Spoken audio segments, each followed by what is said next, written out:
Hi, welcome to Haven. This is a podcast that's a safe space for curiosity and conversation. I'm your host, Haven, and today I'm curious about the mentor-mentee relationship.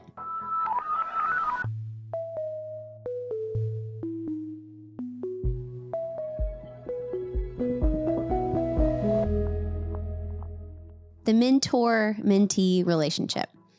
When I was thinking about this topic, the visuals that come to mind are like the Obi-Wan Kenobi, Qui-Gon Jinn, Anakin, like all of those kind of like one person chooses you and for the journey of your life, like invests in you. And then you do it with one other person. And I was like, does it really happen? Or sometimes, I guess, but oftentimes it's like in bits and pieces and in different domains that we're in. And so I was thinking, okay, well, when's the first time I remember a conversation with a mentor? And for me, it was my baseball coach, Mr. Mullen. And I'll forever call him Mr. Mullen, even though he's given me permission to call him Scott, because that just feels very weird now that we're both like grown-ups and adults. Mr. Mullen. I was the only girl on the baseball team. And so he kind of put me under his wing and championed and celebrated that in me. I had like my little baseball helmet that had a hole in the back for my ponytail because I was like, if I'm going to do this, then everyone's going to know I'm a girl. And he not only like obviously taught me the sport and how to hone my skills, but he asked like, well, what do you want to be when you grow up? And if you've listened to this podcast, you know, my childhood dream was to be the president. And so from the day on of me telling him that, he always addressed me as Madam President. So he would say like, good morning, Madam President, or it's great to see you, or great catch, Madam President, or just, he called that out in me and it made me feel like, oh, like I can do this. And someone already sees that in me. And it was really touching. And then I think of a couple years later in junior high, I had a youth pastor. His name was Chris King. And our family invited him over for dinner one night. And I think around 8 or so, I just said, I excused myself and I was like, well, I'm so glad you guys came over. I'm pretty tired, so I'm just going to go to bed. And he just started laughing. He was like, I don't think I've ever met a teenager who just excuses himself to go to bed at 8, but I love that. I love that you know yourself. And so to me, he called out something of, I know myself and I know what I want and I know like what works best for me, or I just love that he championed and celebrated that in me. And then a little later on the softball team where I had to play softball, they didn't let girls play the baseball team in high school, even though it was much more fun to me. But I was like, okay, I'm going to do softball. I'm going to really invest in this. And there was a senior that I looked up to, Olivia Peltz, who I know listens to this podcast. So hi, Olivia. And I just thought she was great. She was cool. She said a great tone. She was so encouraging and yet so strong. And one distinctive moment that I remember was we were talking about some music. And so she was like, oh, I'd love to hear that. I'd love to have that CD sometime. So I went home, and if you're Gen Z, you're not going to really understand this, but I burned her a mix CD where you had like you would get a spool of blank CDs for Christmas or whatever, you saved onto it, and then you would put it in your computer, do like a specific playlist, and then the etiquette was to decorate the jewel case with album art or thoughtfulness or whatever. So I was like, I'm going to make her a little playlist of the song we talked about. And I brought it the next day, and she was like, wow, that's really high follow through. She was like, most people just have good ideas and don't do it. She was like, it means a lot to me that you actually saw this through. Like, I love that about you. And that stuck out of like, oh, she's calling something else in me of I do what I say. And she likes that. And it makes me feel good to hear that because I look up to her. And then later on, I had this woman, her name was Katie Whitecamp. And she was just a couple years older than me. But you know, when you're like late high school, like mid-20s feels like 40. And so to me, I was like, wow, she just knows everything. And she helped me for the 2 weeks that Aaron and I broke up, where you may not have known that, but there's 2 weeks that we ended things and it was very heartbreaking. Maybe that'll be an episode in and of itself. But she actually just listened. She didn't try and fix. She didn't try and solve. She didn't try and do anything else. She just was present with me as someone older than me that I looked up to in a moment of despair and heartbreak. And that stuck with me. Not anything she said, not anything she brought up, but just her being present and available to me, a younger woman who needed her in that moment. And it really touched me. And so I look back and there are different pockets. There's so many people. I have a list here of other people I could pull from of that they've had distinctive moments of my life where they have invested in me and called something out, or I've looked up to them from afar and I've noticed something they've done. And so I think the mentor-mentee relationship is very, very important. It's really crucial to see people ahead and be like, can you help me? Can you guide me? I'd love to learn from your mistakes. And when I make my own, I'd love to have you help me with them. And so I want to bring it to present day, where I've actually had a mentor in business for nearly a decade. I think it's going on like 9 years. And he has been very crucial in my development. I'd say he's probably one of the top 3 people who have impacted my life, and outside of just business, but primarily in that area. And so I wanted to welcome to the podcast couch, Mike Abercrombie. Hi there. I'm so glad you're here. I'm really glad to be here. It's quite a milestone for us. So I know. Very exciting. We've had a lot of iterations in our relationship. This is a great new phase. I'm really happy. Let's talk about how we met. Oh, yes. Classic job interview. Mm-hmm. I was looking for an administrator to do some database entry, pretty boring stuff. Called a friend, got introduced to you, and we did a phone interview. And you had used the language about seeing something in other people. And I remember we only did that by phone, but I could tell there was something about you that endeared me to you. And like, I just knew I wanted to work with you, or at least start that journey. And it didn't work out at the time because of procurement stuff. And then we reconnected a few months later under much better circumstances, which I'm totally happy that worked out. But yeah, I mean, to your point, I just saw something and I knew there was something special there. And yeah, I'm just happy where it went from there. Well, I remember that phone interview because I was moving from Dallas to LA and I needed a job. I was connected with this headhunter and I was like, okay, executive assistant work. Like, I know I can do that in my sleep. It's not what I want long-term, but I definitely can get me as this bridge anchor point. And so she had connected with us on phone and we did an interview. And I remember you on the phone were like, oh, I want you to take notes on this call. And I was like, okay, awesome. And I was like trying to run and find my computer because I was not ready to type. And I was like, yes, let me get situated. And it was a great thing because it just caused me to be a little nervous. But then another moment that you did on that interview that actually stuck with me was at one point you were like, okay, great. It's great to hear your skill set and everything. But like, what do you want for your career? Like, what do you want for your dreams? And it's different than like where do you see yourself in a couple years? I could tell what you meant by that was, I care about you and I want to know about you and see if this is a fit for your career, not just do you check the boxes and fit what I'm looking for. Yeah, you read it right. I remember that and I was like, that stuck with me. And you're right. The timing didn't work because you had just sold your company. You were in the whatever time of just acquirement where you had to stay there. And there was so much red tape with there. And I was like, I need a job. So I was like, I really would love this opportunity. I need to take this other position. And then I told you, I was like, but it's a contract position and I'll wrap it up in October. October came and you were like, perfect timing. Are you still available? Can we talk? And then that's when I started as your executive assistant. That's right. Things happen for reasons. And that was... I'm glad I didn't get stuck in your other company. Oh, I'm so glad I didn't waste that shot on that. This has worked out way better. So totally. Happy about that. So I remember I started truly as your executive assistant. Mm-hmm. I don't even think it was full time. Mm-hmm. And so I also remember one thing is I remember I had this idea in mind of what I wanted to make switching from Dallas to LA. Mm-hmm. And I remember we talked about it and you, like before you hired me, you're like, okay, the position is $25 an hour. And I said, how about 40? And I was like, actually, what I'm looking for is this type of thing. And then you took the risk on me and you gave me the hourly rate I was requesting. Yeah. Even though it was far beyond what you had initially set for it. Why did you do that? That's a great question. I had already placed the bet on you. Uh-huh. It was pretty clear. I knew I wanted to work with you and there was something that was going to start with you. There was something special there. Now it's not altruistic mentor. I wasn't even thinking about that point, but I knew you had what I needed and I knew where you were going was directionally in line with where I was going. And it just felt like this was going to be a good way to start my practice. So I just said yes without hesitation. We'll figure out the rest later. That's what we did. What do you think it is that you were picking up on?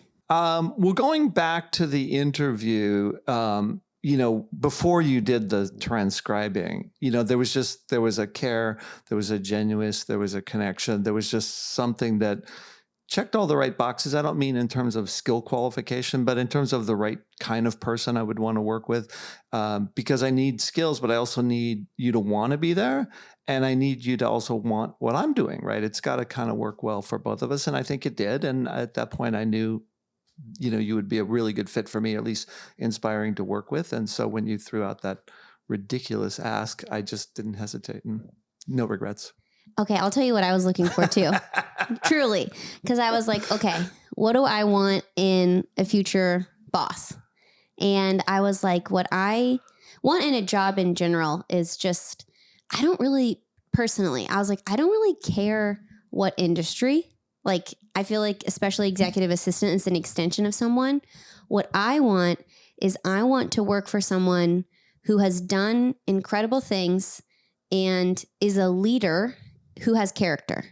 I was like, because I want to grow into a leader, and I had previously worked for a CFO. And what I realized was I learned more about financial departments working from a CFO than if I had just worked in AR or like AP or anything. Like, I saw like how he made decisions. I saw how he had budgets. I saw people conversations, and I was like, oh, the closer you are to the leader, the quicker you get to learn. And so I was like, I want to be near someone at the top, but I also knew enough where I was like, but if they're going to cut corners, or if they're going to be shady, or if they're not going to be someone that I respect, I'm not going to enjoy it, and I'm not going to want to glean from them.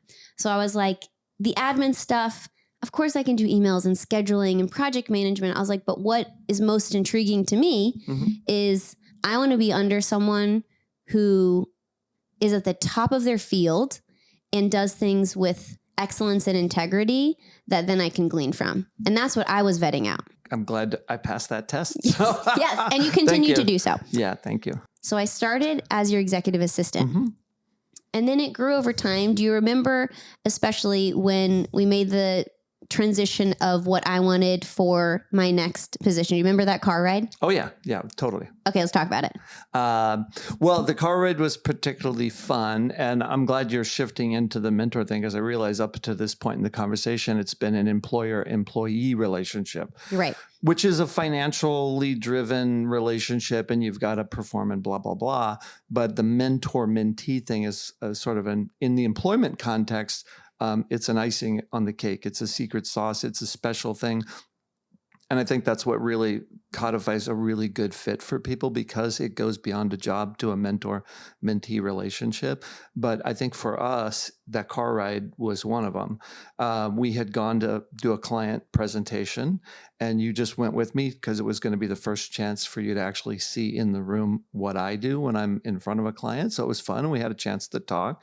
And I remember we just got into conversations about what you wanted to do. And I think you'd said, I actually would like to have a clothing store or something along that line. And I'm like, entrepreneur, interesting. Okay. And so down the road, and it was also really wildly entertainment, because if you remember, we got lost and it was chaos, and you were like, oh, now I get what it's like when you're out, when I send you places. But that was a different story. Now I was like, oh, I'm not going to book you with any more car calls, because it's very hard to do that. Yes. Yeah. But that's a side note. But yeah, I totally remember the conversation. Absolutely. I remember that too, because I remember it was kind of adjacent to the first conversation we had, where it was like, I have dreams of creating something. And it was the same. I was like, I don't know if it's clothing, because to be honest, before you, I didn't know I wanted to be an entrepreneur. I didn't know that was the word. I didn't see the pattern in my life of what that was. And we're going to do a whole episode on entrepreneurship in a separate time. Okay. But in this one, I didn't see the pattern of what that was. And I was like, I don't know if I'm waiting for an idea, or I don't know if I'm waiting for the moment or whatever, like seeing a trend in the market. I said, but whenever it strikes me, I want to be ready.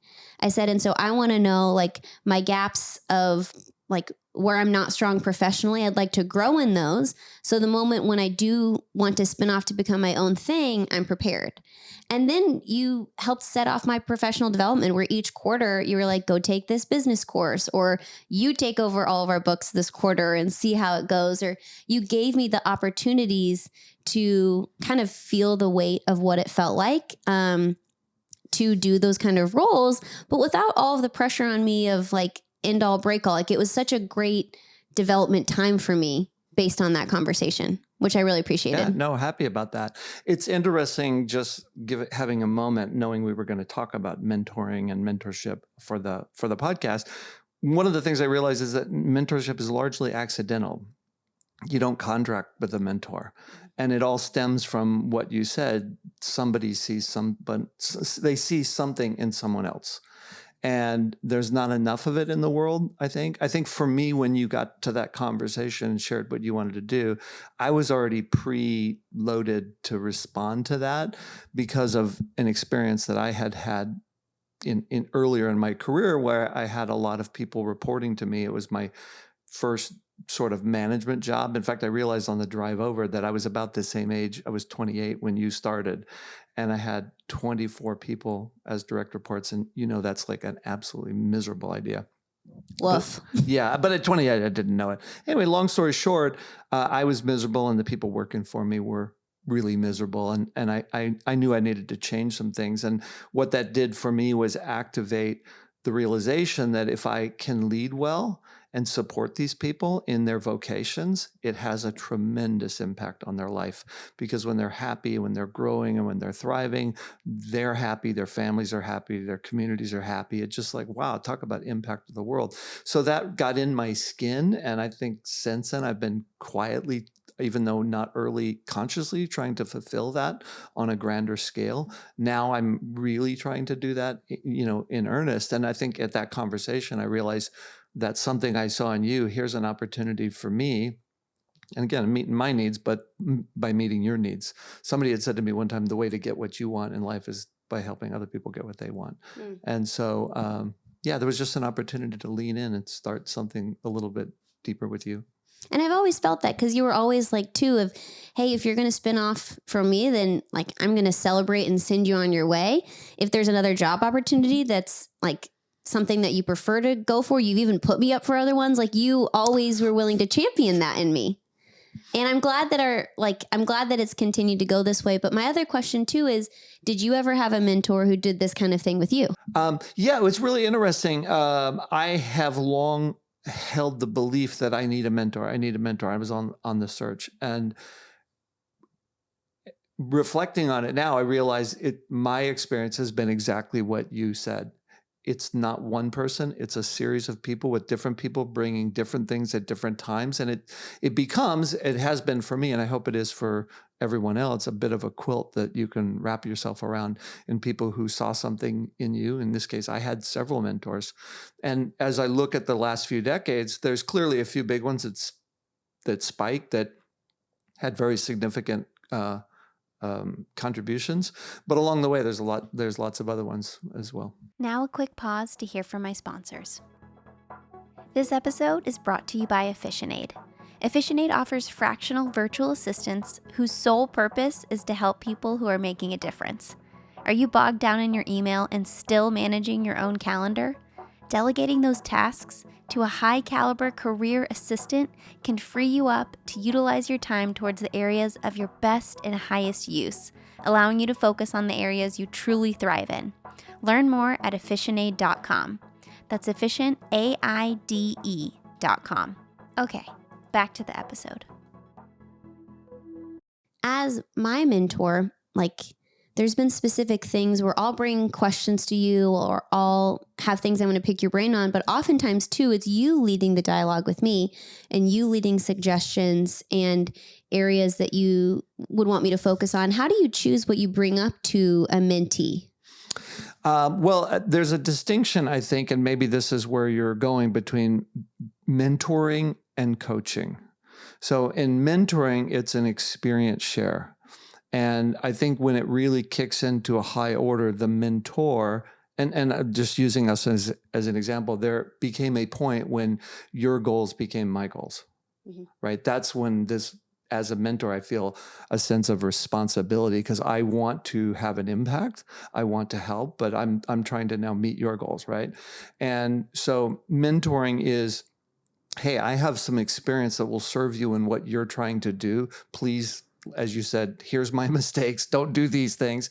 Here's the things I've learned that's working. But mentoring is about making that desired path that someone has chosen efficient, as a mentor, you see something and you realize they're going in a place that I've already been. I'd like to pay it forward by giving them my experience and do that. And I certainly have done that with you once you went down the entrepreneurial road. Coaching, though, is a little bit different because not everybody's clear on what they want to do. And coaching is about asking questions to help you find the answers that you're seeking. And then as you start to change your behavior to pursue whatever it is you choose, staying on account, asking questions like what got in the way and why did you not follow through? Why did you not do the things you're saying you do? So coaching is just sort of helping you do what you want. But I think mentoring is more, let me help you by sharing some experience I've already had that'll make your path easier. I don't know if that distinction is helpful. No, it really is, because they are like very similar, but they are completely different expressions. That's right. And we get to do both between us. True. Yeah.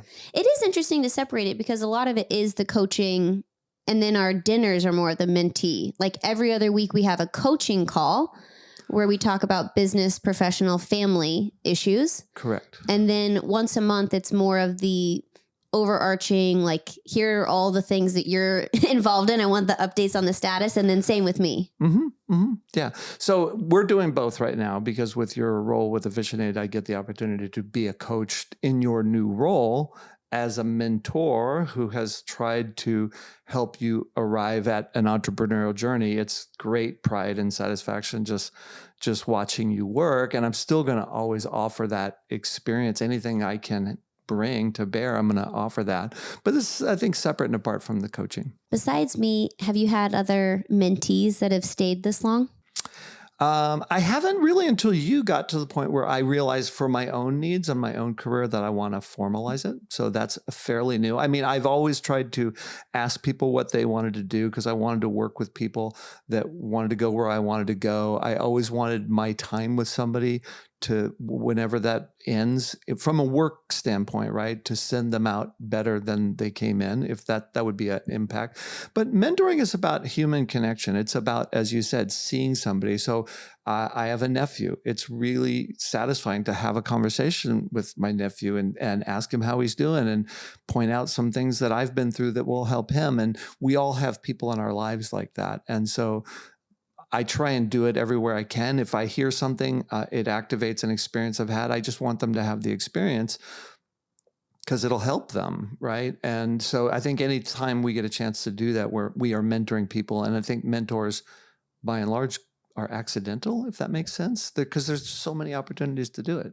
That was going to be kind of one of my follow-up questions of, do you think there's ever a moment in time where it's like, okay, it's time for me to switch being the mentee and now be a mentor? Or are they always kind of at the same time, someone's mentoring you and you're mentoring someone else? Yeah. So it's a journey. And my view is that we are always at some point on that journey. I am older than you and have been down some of the entrepreneurial road that you're pursuing. So I'll still get to be a mentor and share any experiences I have for you.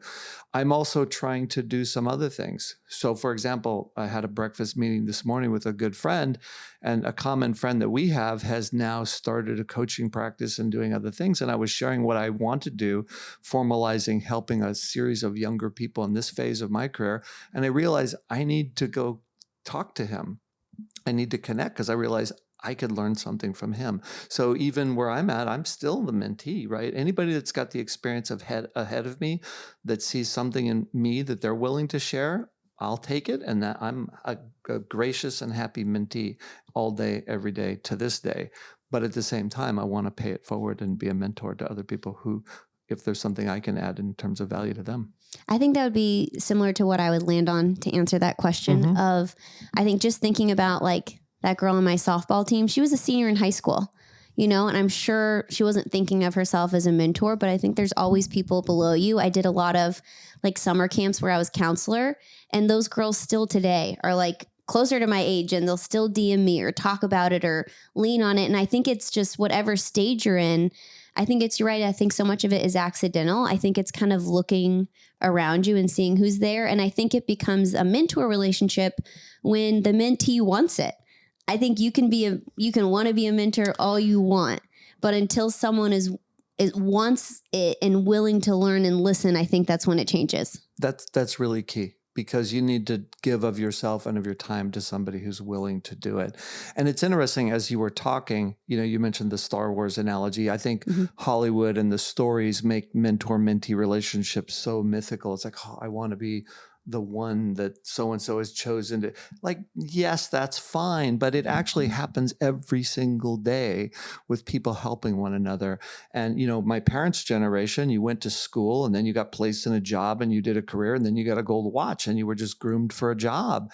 But in this day and age, we have the opportunity to do so many things and change careers and learn. And there's just opportunities that previous generations didn't have, but we're not educated to go do that. So the best way to do that is to borrow the experiences of others and let other people help you.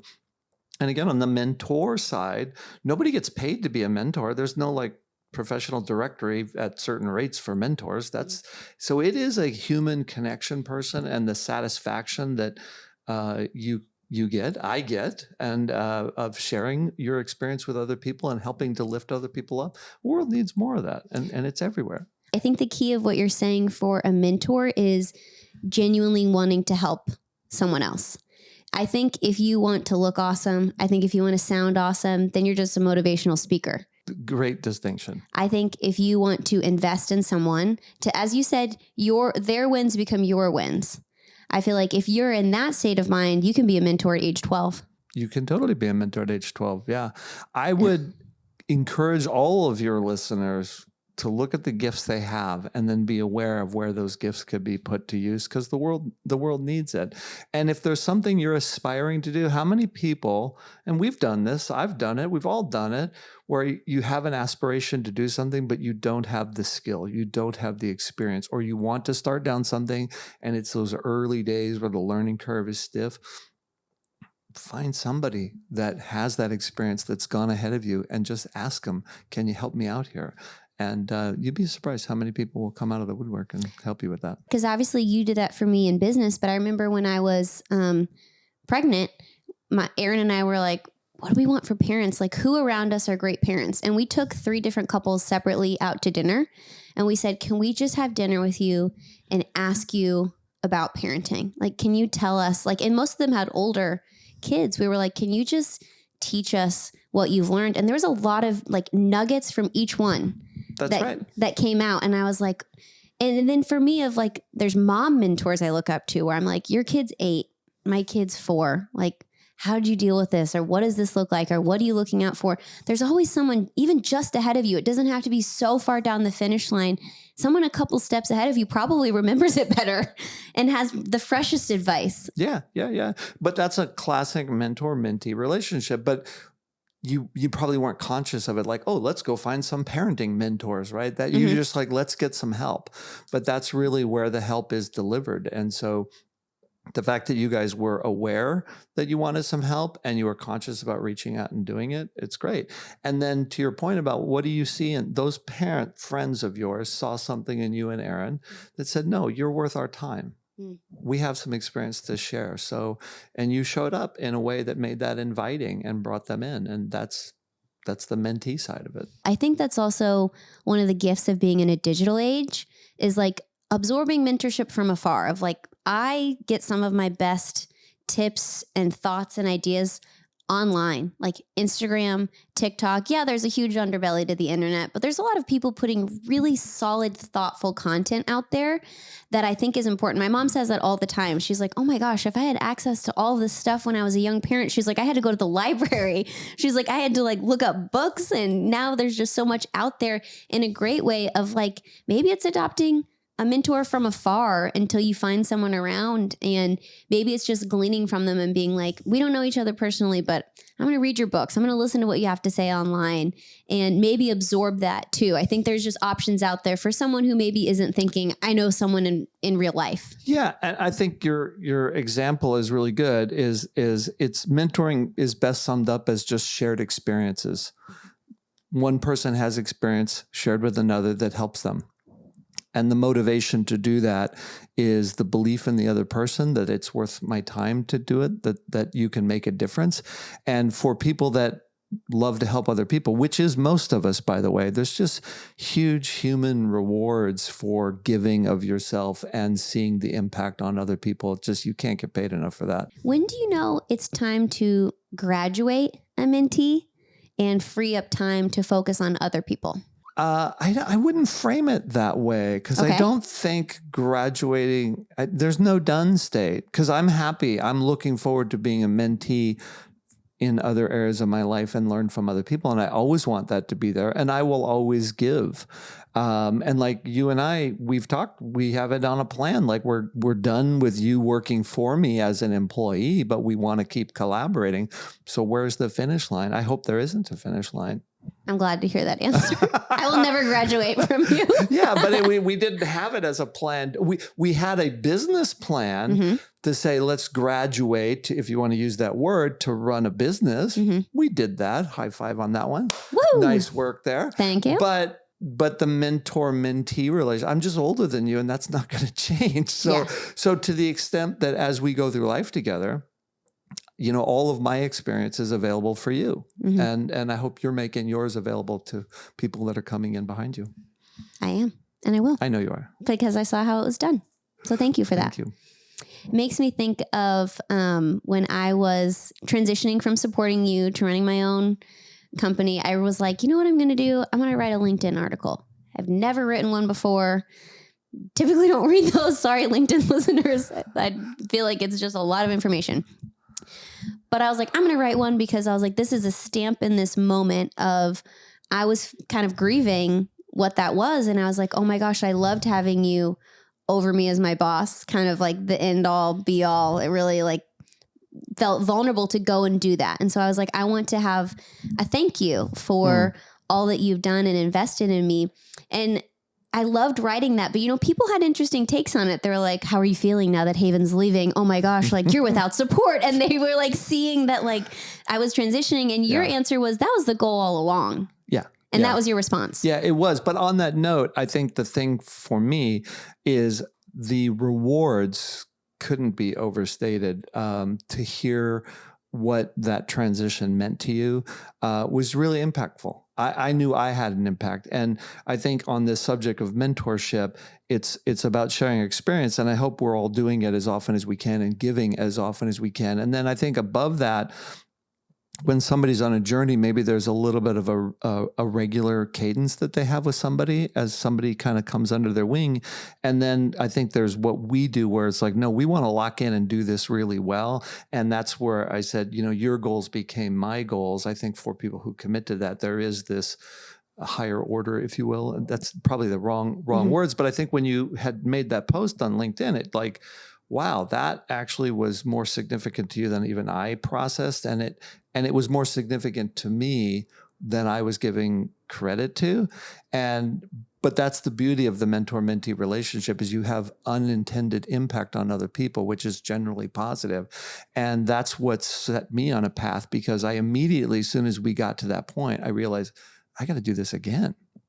And I want to do it again. And I'm committed to doing it again. So thank you for that. I mean, cyclical. Thank you. Thank you. You're welcome. You're welcome. What is your plan for the future?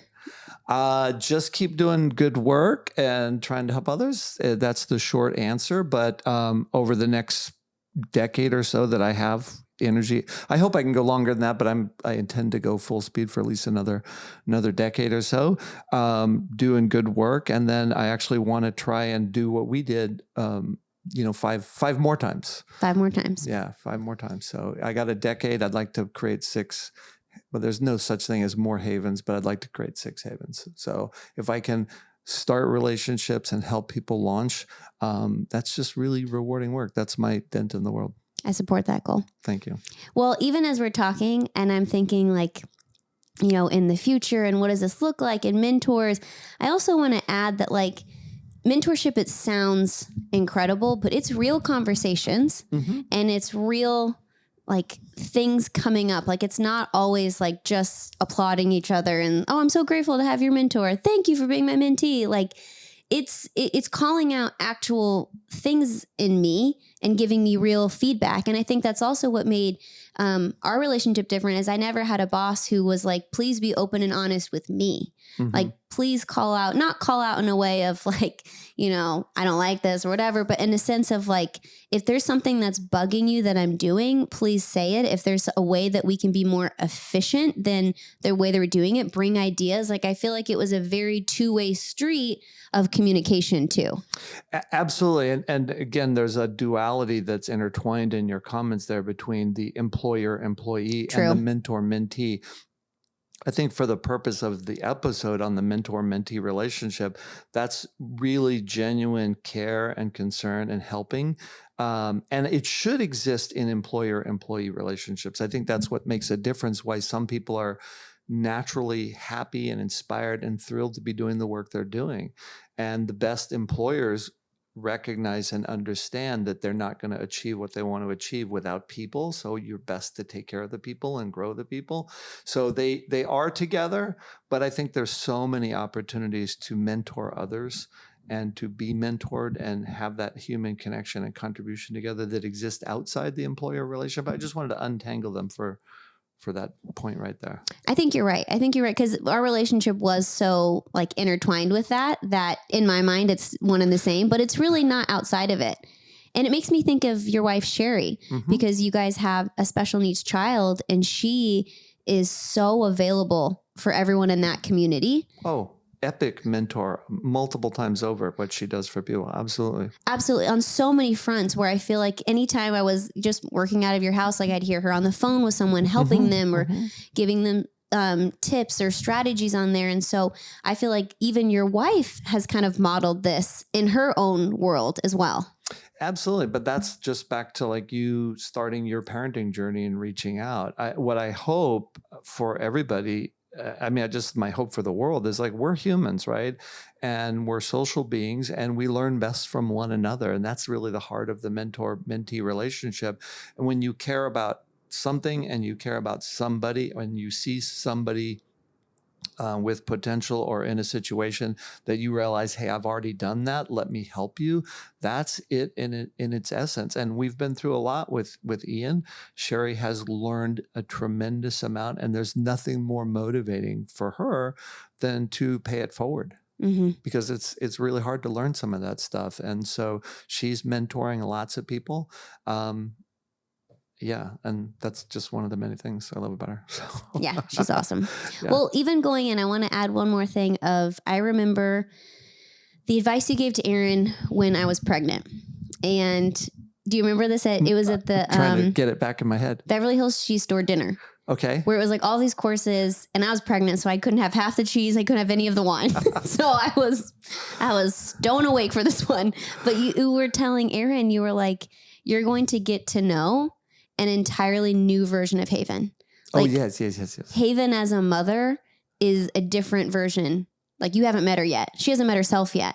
Can you speak to that too? Because I loved that piece of advice you gave. Well, and that actually came from something that my parents said to me, and it went through my head earlier when you were doing your introduction. Because if I'm going to be successful in my quest to have 6 havens and replicate, bring in some other people into their entrepreneurial journey, those that want to work with me and do that, what I realize is what my parents said. What my parents had said to me is every child has different parents. Because I'm the oldest of 3. And as each of us went through our growing stages, our parents had also grown and changed. So we each got different parents at our respective ages. I thought it was very wise. And so that was where the comment that I made to Aaron was about. But in the context of this mentoring thing and me actually wanting to devote time, I realized that Adolfo, for example, who replaced you, and he's got a different mentor than you got. He's got 2.0, which is much better than 1.0, by the way. And whoever follows Adolfo, once we get him launched in his entrepreneur journey, is going to get a different mentor too, because we grow and learn. But that just gives us more opportunity to share, which is the fun part of it. I love that. Well, Mike, thank you for the last decade. Thank you. I'm looking forward to the next decade. It's going to be totally different. And I can't wait to see where it goes. But I think that's kind of how I want to conclude just the mentorship is I think what I'm hearing of the common themes of what I've learned having mentors, but even in this conversation is it's about helping other people and about hearing about what their needs and their goals are and how can I help you accomplish that. And then as a mentee, it's who's further than me, who do I look up to? Who can I ask for help? And then I do think it's this kind of symbiotic give and take, but I think it takes both wanting it. It takes kind of the timing of both needing it and being available and willing to. And then I do think it is kind of magical on that front. I think it happens accidental. I think like so many relationships are just about time and space and proximity and season of life. And so I do think there is something special about when we meet other people in life and how they come in and out of our lives for a reason. So I'm grateful that you listened to this episode. I hope it's making you think of two-way streets. I'm hoping you think of the people maybe in your life that have helped get you to where you are. Maybe shoot them a thank you text or let them know. Maybe they don't even know the profound impact they had on your life. And then just thinking about the people beyond you of who's trying to get some of your time, who would love to learn from you and who's open to it. I think it's all around just like an offering of, hey, do you want to go to coffee and talk about that? Or those kind of things. I think people are just waiting to be asked to. And I think it's the thoughtfulness of being more aware of other people around us. We get sometimes in blinders, we being me, I get in blinders of this is what I want to do and here's how I want to do it. And sometimes I can miss those around me in the present moment. And so maybe it's also just being more aware of like who's already in my life and looking at it that way. So I appreciate you listening. You can follow, like, subscribe on Spotify, Apple Podcasts. You can watch on YouTube. This is video format if you're listening on audio. You can also follow on TikTok and Instagram at Haven the Podcast and sign up for my monthly newsletter, havenpod.com. I have those go out once a month with just some other deep dive information and deep dive kind of times outside of this. So I've started a book club that came out of that. And so I'm really, really excited. But there's other little things that'll come. If you sign up for the newsletter, you'll hear about it that way. So other than that, I look forward to, Mike, I'm going to have you on again to talk about entrepreneurship. Looking forward to it. And other than that, I'll see you guys later.